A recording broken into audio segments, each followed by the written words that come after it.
আসসালামু আলাইকুম। ইরানের কাছে পরাজয় স্বীকার করলো আমেরিকা এবং ইসরায়েল। আমেরিকার প্রেসিডেন্ট ডোনাল্ড ট্রাম্প প্রস্তাব দিয়েছে যুদ্ধবিরতির জন্য ইরানকে। ইরান এই প্রস্তাব প্রত্যাখ্যান করছে। এই প্রস্তাব দেওয়ার অর্থ হলো এই যুদ্ধবিরতির ডোনাল্ড ট্রাম্পের পক্ষ থেকে এটা তারা পরাজয় স্বীকার করে নেয়া। ইরান এটা প্রত্যাখ্যান করছে। ইরান বলছে যুদ্ধবিরতি নিয়ে কোনো আলোচনা হবে না।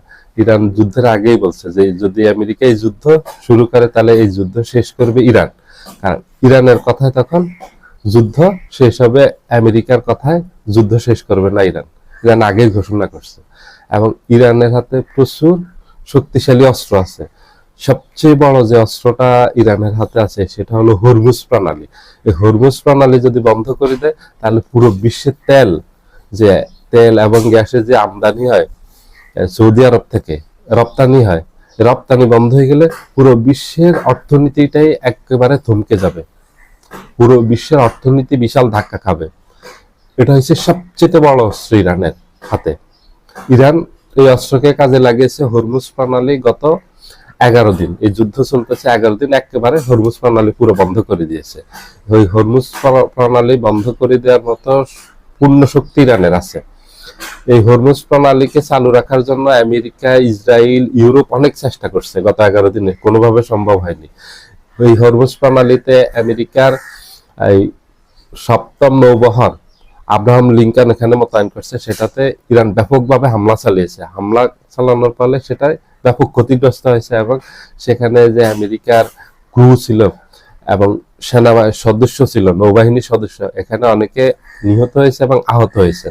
পরবর্তী সময়ে এই আব্রাহাম লিঙ্কনকে সেখান থেকে ভারত মহাসাগরে এটাকে স্থানান্তর করা হয়, সেখানে পাঠিয়ে দেওয়া হয়। ওখানে আমেরিকার কোনো নৌযান টিকতে পারেনি ইরানের আক্রমণে।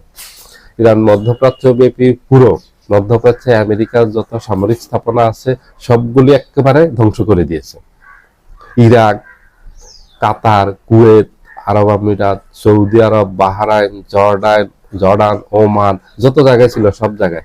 এর বাহিরেও ইরান ব্যাপকভাবে হামলা চালিয়েছে। আমেরিকার স্বার্থ সংশ্লিষ্ট যত প্রতিষ্ঠান আছে, আমেরিকার অনেক বড় বড় ব্যবসায়ী আছে, তাদের এখানে অফিস আছে, তাদের এখানে অনেক স্থাপনা আছে, ওগুলি গুলিয়ে দিয়েছে। ইরাকে আমেরিকার বিশাল একটা বড় তেল কোম্পানি আছে, তাদের এই কোম্পানি পুরো ধ্বংস করে দিয়েছে। তাদের তেলের ডিপুগুলো ধ্বংস করে দিয়েছে, যেগুলো তেল উৎপাদন করার পর এই অপরিশোধিত যে তেল আছে খনিজ থেকে উৎপাদন করা, সেগুলি পরিশোধন করার জন্য যে ডিপু আছে, রিফাইনারি আছে, ওগুলি ধ্বংস করে দিয়েছে। এই যুদ্ধে ইরান পরাজিত হয়নি, এই যুদ্ধে ইরান বিজয়ী হয়েছে। এটা আগের থেকেই সবাই বলছিল, অনুমেয় ছিল যে এই যুদ্ধে ইরানকে পরাজিত করতে পারবে না আমেরিকা, ইসরায়েল, যদি সাথে পুরো ইউরোপীয় যোগদান করে। তাতে এই যুদ্ধ বিশ্বব্যাপী ছড়াই পড়বে, কিন্তু ইরান পরাজিত হবে না, ইরানের অনেক ক্ষতি হবে। যুদ্ধে দুই পক্ষের ক্ষতি হয়।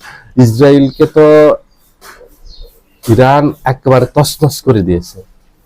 আপনারা চাইনিজ টিভি দেখবেন এবং রাশিয়ান যে টিভি চ্যানেলগুলি আছে সেগুলি সঠিক তথ্যগুলি দিচ্ছে। Al Jazeera, BBC, CNN, NBC, এই টিভি চ্যানেলগুলি সঠিক তথ্য দিচ্ছে না।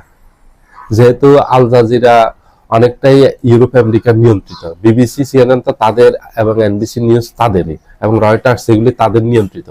তারা আমেরিকার এবং ইসরায়েলের ক্ষয়ক্ষতি তুলে ধরবে না, তারা তুলে ধরবে শুধু ইরানের ক্ষয়ক্ষতি। ইরানের এই যে হাইপারসোনিক যেসব মিসাইল নিক্ষেপ করছে আমেরিকার মধ্যপ্রাচ্যের সকল সামরিক স্থাপনা, সেই ভিডিওগুলি আপনারা দেখছেন? কোনো তথ্য দিয়েছে নিউজগুলি?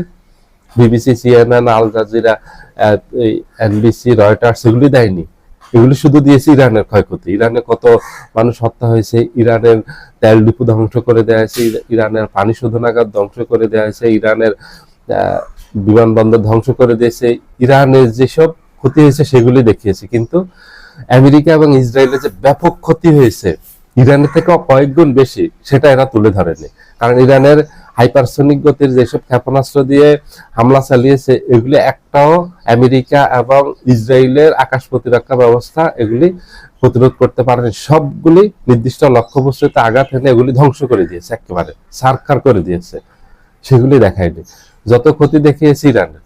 এখন ইরানের কাছে আমেরিকা নাকে খত দিয়েছে এবং ইসরায়েল নাকে খত দিয়েছে, দিয়ে চীন, রাশিয়া, ফ্রান্সের পা ধরছে, হাত পা ধরছে যে ভাই আমাদেরকে বাঁচাও, আমরা যুদ্ধবিরতি চাই। এখন ইরান বলছে যে না, আমরা যুদ্ধবিরতি চাই না, আমরা যুদ্ধবিরতি করব না, আমরা যুদ্ধ চালিয়ে যাব।